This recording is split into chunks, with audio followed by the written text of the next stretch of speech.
Instructions. On the screen, you will see 10 blue words. Each of these blue words has a corresponding red number to its left. That is the assigned number. Place that number in the box that is in front of the appropriate definition for that word. You will have approximately 2 minutes.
Our first word is vacillate. Vacillate has two meanings. One is a physical sense where you sway, you vacillate from one position to another. For example, a bridge may vacillate a little bit, it switches position, it oscillates. An object could vacillate to the left and to the right, then up and down. So when you're talking about physical thing vacillating, you're actually talking about motion. However, you should know that's the less common usage of the word. The more common usage of the word is used in an emotional or metaphorical sense. It's where you can't decide. For example, Mary might say, I don't know who I want to vote for. I keep vacillating whether I should pick Mr. Smith or Mrs. Adams. And of course, we all know that when you can't decide on something, you go back and forth, you sway mentally, you have a hard time making a decision, you're indecisive. That's the meaning of vacillate. It just comes from a Latin word, vacillare, which meant to waver, and of course we still sort of have that meaning. It's an important word. You see it a lot. You see it a lot in politics, where you say some candidate for office is vacillating his position or her position, as the case may be. Also, because it's such a strong word, you see it a lot on standardized tests, so it's something you need to remember. Thus, our first word, vacillate, should be paired up to the fourth box down on the right to sway from one side to another. Our next word is fabricate. This word also has two distinct meanings. One is simply just to make something, to create something. The other one is more of a very negative word, to make up or deceive, sort of when you fabricate a lie. You hear that term a lot, to fabricate, to make up something, to excuse yourself of something that you should have done.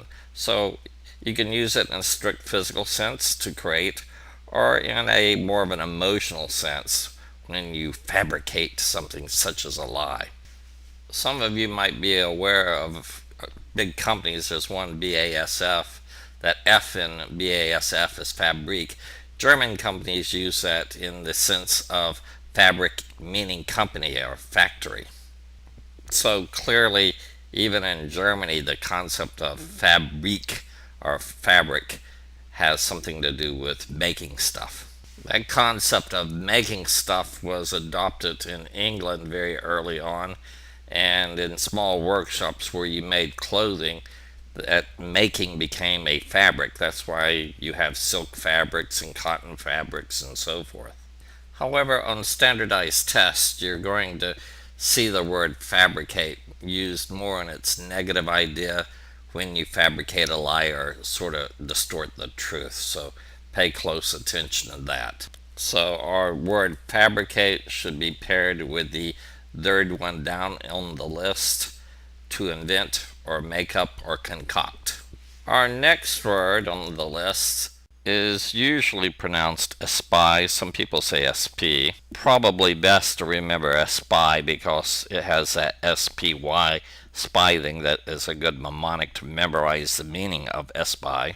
And its broadest meaning, espy means to catch sight of something or perceive something. One cool way of thinking about it is to think of the word spy, the last three letters of SP, spy. And that's another example of a thesis where you cut off the original word. The original word in the French, that is Old French from about 1,000 years ago, which was espérer. We got spy from that. We are left with the word espy when we just want to say perceive. We're left with the word spy when we really want to be a little bit on the sneaky side. Very interesting word. So espy or SP should be paired up with the very top choice, catch sight of or glimpse. Our next word is effrontery. Basically means shameless, boldness. It's usually negative. I hardly ever hear it as a positive word. It comes from the French. Darn those French people, they keep on giving us these hard words. Effrontery. It's really indirectly from the Latin, though. The Latin word for the forehead or the brow of your face was frons, so we get the word front from it. And we still say somebody gets into your face, and that's basically the whole idea, to get in your face. Usually you have to be very bold, maybe a little bit too much so, and it's, as I said, it's usually in a negative sense that effrontery is used. Of course, the word effrontery should be paired up with the words on the right of the second from the bottom, shameless or impudent boldness. So that's another sense of it's being used as negative in most cases. Our next word is cavort. Love this word. This is one of these words that can be used in both a physical or a metaphorical way. Physically, it means to prance about or run around crazy like. And in its more metaphorical use, we say to behave in high spirits or a festive manner. Sometimes when you cavort with people, it's usually maybe not the people of the highest moral class. You may be cavorting with criminals. Not always. You could cavort with politicians. They're a little bit better than criminals, as I suspect. But you could sometimes, if you had to use it in a positive way, you could use it in a positive way. Cavort is actually an Americanism. It's something that we sort of developed ourselves. It really comes from a colloquial word which was used in parts of the country. Ca, which just intensified things, and vault, which means to jump over things, cavalt. And if you think of it that way, you can see the jumping, leaping, the dancing, the prancing about. So that's the origin of the word. Fairly interesting origin there. Cavort should be paired up with the second one down on the list, to frolic, leap, and prance. Our next word is conscripted. Normally it has two meanings. They're very related though. To get drafted for military service, you're being conscripted. And the second one, very related, is to compel somebody into doing something. Both are very closely related. The word conscription comes from two really important Latin sources. Con, which we have a lot in English. There's literally hundreds and hundreds of words that start with con. The prefix con in English almost always means with something. The second part comes from script, the Latin word scribere, which meant to write. We get scribe in a lot of words, script in a lot of words. Script is some writing. To scribble means to jot down on a page. A scribe is somebody who writes something in the medieval period where you needed somebody to write things, you would get a scribe. Usually, when you're told that you're getting drafted, this is done in writing, and in a very formal process. They're basically saying, hey, you have to stop what you're doing. This is legal written notification that you're going into the army, so that's how we get that particular word. The next word is tragedy. Tragedy is a fairly simple word. The only reason I included it in the list was it's an interesting difference and an interesting background. It's usually a dramatic composition. You can go to a play that's a tragedy. Shakespeare wrote a lot of tragedies, and it's also can be something just really bad. The accident was a tragedy.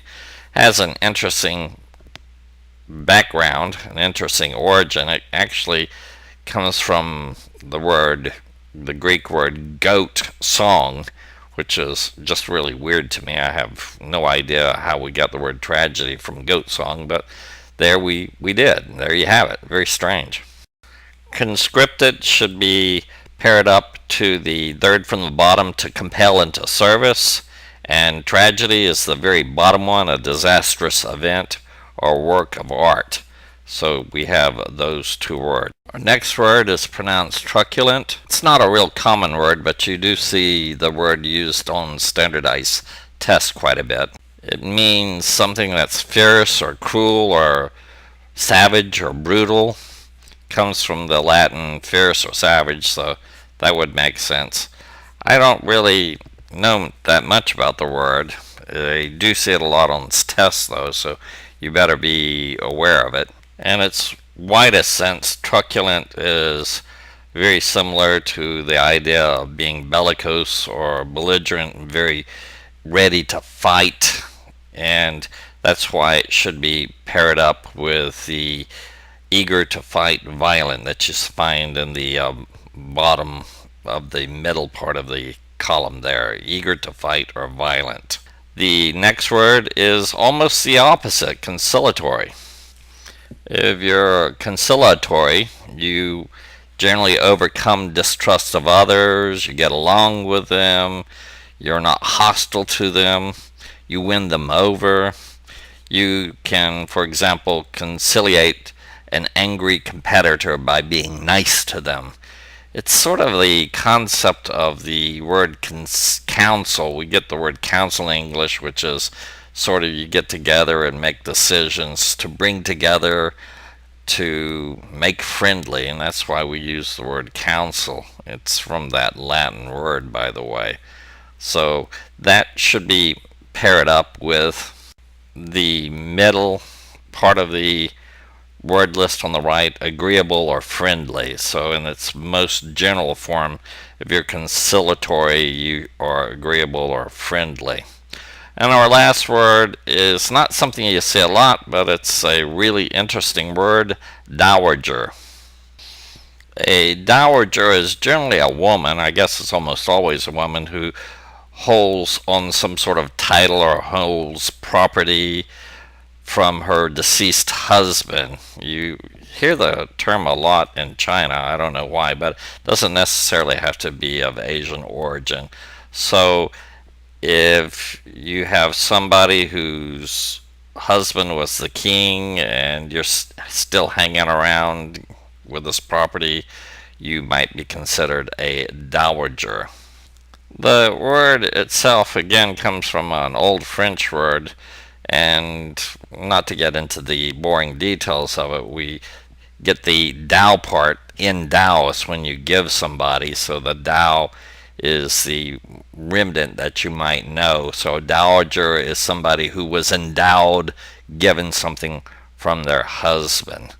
That should, of course, be paired up with the list that's in the middle, a woman who holds title or property from her deceased husband. Let's go on to our next list.